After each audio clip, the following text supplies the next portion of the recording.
Well, our summer gardening's pretty well done, so now it's time to get our greenhouse fixed back up, whatever they need to get ready for next year.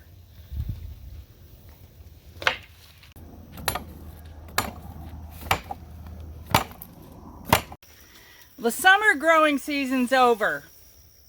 We've had a couple of pretty hard freezes. One night it got down to 27, and even in the greenhouse, it can take that to a certain extent, but stuff like tomatoes and peppers, they don't like those kind of temperatures, and even if they sit there and stay alive, they don't grow very well. So it's time for us to get all this stuff pulled out of here. Looks like we probably need to go ahead and pick tomatoes one more time.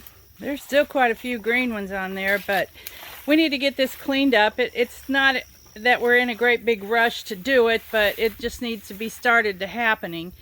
This is over here where we had our butternut squash.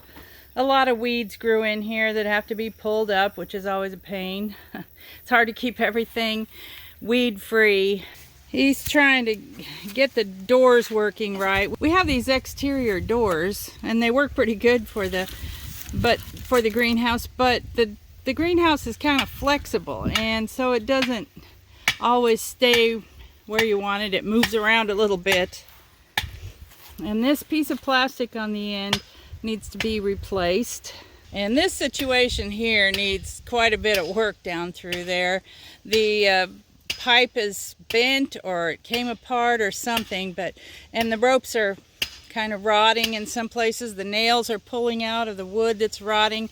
It's like a constant thing that has to happen. The doors fell down here, and they're gonna have to be screwed back and closed up. These things are not stable at best because they're just like 2x4s put together with plastic over them, and they're not very sturdy. Our peppers were so productive that it was just plumb ridiculous, and I don't know what to do with so many anymore, and we don't really have access to a lot of people to give things to. These are shishitos, and I'm going to come out here and pick them one more time, I think, and put them in my freezer because I like to eat them in the morning. I can get some out of the freezer and put them in my hot skillet and cook them up. But then we need to get all these pepper plants pulled out of here, plus all the weeds that grew up around them. And then down here's the eggplant plants. They've been frosted pretty hard, but we need to get all those cleaned out. Here's some more peppers, these non-hot habaneros, just so many of them, more than I can possibly use. I didn't expect my habaneros, and all the peppers did way better than I expected them to, and so I overplanted, obviously.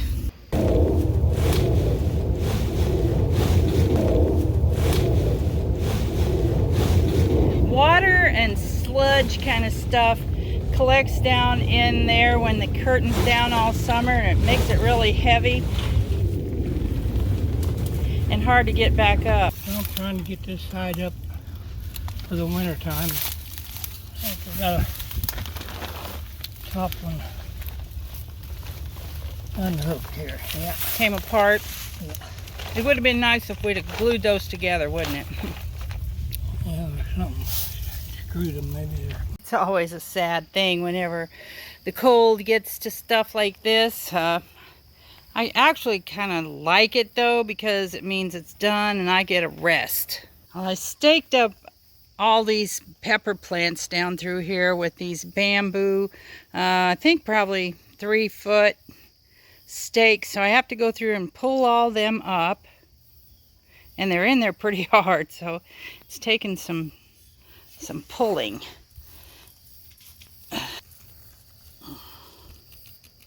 Definitely too hard to do with one hand. Well, we decided to pull our tomatoes and call this year quits on them, but also get ready for next year. So a couple of days ago I cut the back side off where the limbs were just sticking through and hauled them off. I rescued a few tomatoes which were ripening, and today I'm gonna haul off the tomatoes. They were planted on the other side of our fencing, and so I pulled them, and today we're gonna haul them off and we're gonna burn them. I used to live in the country on a high lonesome hill. Crow by day and by night the whippoorwill.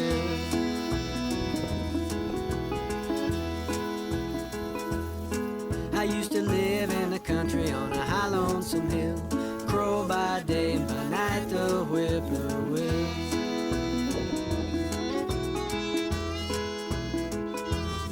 But I'm satisfied, tickled too, just to be with you.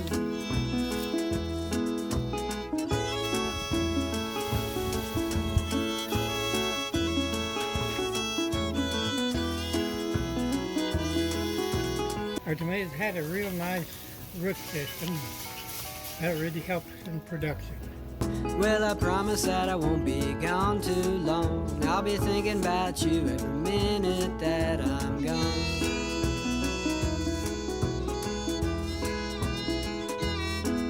Well, I promise that I won't be gone too long. I'll be thinking about you every minute that I'm gone.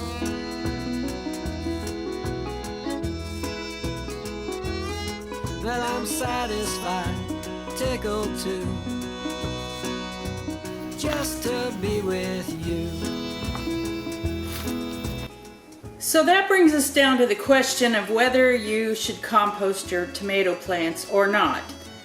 Obviously, since we said in this video that we're going to burn our tomato plants, we don't believe that it's a good idea to try to compost your tomato plants. The biggest reason is that tomatoes are so susceptible to diseases and funguses, and you can have something in your tomato plant, I think, that you actually don't recognize as a disease or a fungus. When you put that into your compost pile, it's very hard to kill that because you have to get it hot enough in your compost pile for a long enough time that it will eradicate the disease. If you don't get it out and you put that compost back on your ground and plant tomatoes in there, you have problems probably for the rest of that ground's life that you own it. Tomato diseases are a pretty serious problem to deal with, and anything you can do to keep those diseases away is very important. And another thing about composting tomato plants is that they don't really break down very easily. They have those hard stems in there, and you would have to chop them all up into fairly small pieces in order to get them to break down and not just be sticks for a long, long time in your compost. So as much as it seems like you would like to have that material in your compost pile, it's our opinion and the opinion of many gardeners and many experts, not that I'm saying I'm an expert, but the opinion of many experts and educated people to stay away from composting tomato plants. Because you want to have the best compost you can to put on your ground the next year. So happy gardening, but take a break this winter right now after your tomato plants are done and get ready to get started next year. Bye for now.